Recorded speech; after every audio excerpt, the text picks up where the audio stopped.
Hey, it's What's Up Wednesday with James, and today I'm excited to come for you on this beautiful fall day. It's just gorgeous outside, the temperature is perfect, and I'm excited to share with you just a couple tidbits today that I think are very important in the real estate world here in the state of Georgia. Number one, I want to talk about fiduciary responsibility. In certain states in the country, real estate agents do have a fiduciary responsibility. However, and again, however, in the state of Georgia, there is no fiduciary responsibility between any real estate agent and the client or customer. I want to make that very clear. A lot of people think in the state of Georgia that real estate agents have a fiduciary responsibility to their clients. That is not true at all. That is not the case. It's not been that way for years and years. And so I want to make sure I come out on the record today and share that. So all my agents out there that are with Southern Classic Realtors, I want you to take fiduciary out of your vocabulary. Take it completely out. You do not have a fiduciary responsibility. However, you do have an obligation to take care of your clients and see that you're acting in the best capacity possible to represent them with the knowledge that you possess with the real estate rules and regulations here in the great state of Georgia. So I want to make sure that you understand that too. Your obligation is to take care of our clients, but no fiduciary responsibilities. We're not attorneys. And so therefore, I want to make that very clear. The second thing I want to talk to you about is something that was brought to my attention this week, and I had to deal with it with another broker, is I personally do not like using the mutual termination release agreement, because when you use the mutual termination release agreement, you have to have both parties signing that agreement, mutually agreeing to terminate any contract.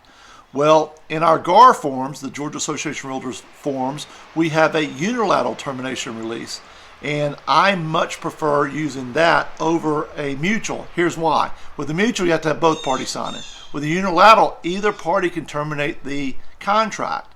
And there's 3 or 4 reasons that you can do that there on the actual agreement in the first part of the termination and release, because it is a 2-part form: the termination of the contract, the release of the earnest money. If you ever notice on the termination side of it, it's buyer or seller can sign, meaning one or the other. That's what makes it unilateral.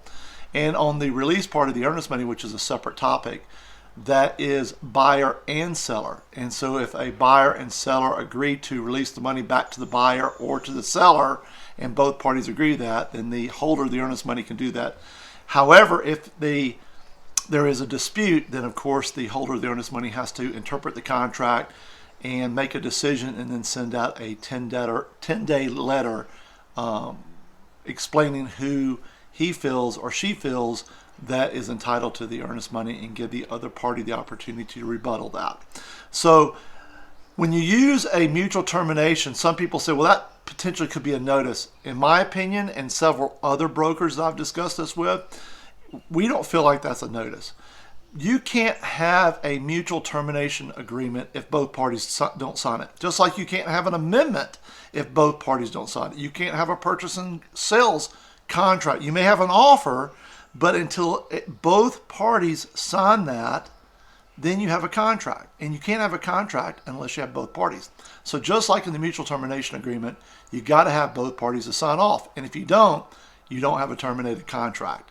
And so if you're trying to terminate a contract on the last day of your financing contingency period, and you send over a mutual and the other party doesn't sign it, you've kind of done work for nothing. So indeed, use the unilateral termination release. That will automatically terminate the contract. Now, also in the financing contingency sections under number 2, where it talks about approved lender mortgages, if you put a company there, like we'll just say Rocket Mortgage or Guarantee Rate or Acopia Home Loans, whoever that may be, and they deny the loan, the denial letter has to come from that company. But if you put company A out there and the loan denial letter comes in from company B, you have a problem there too.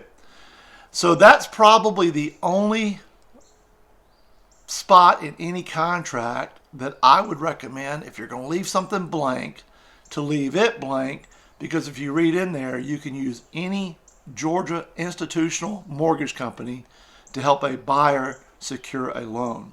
And if you leave that blank, then in the process of looking for financing, you can use 2 or 3, 4 different companies to try to get the best deal you possibly can get.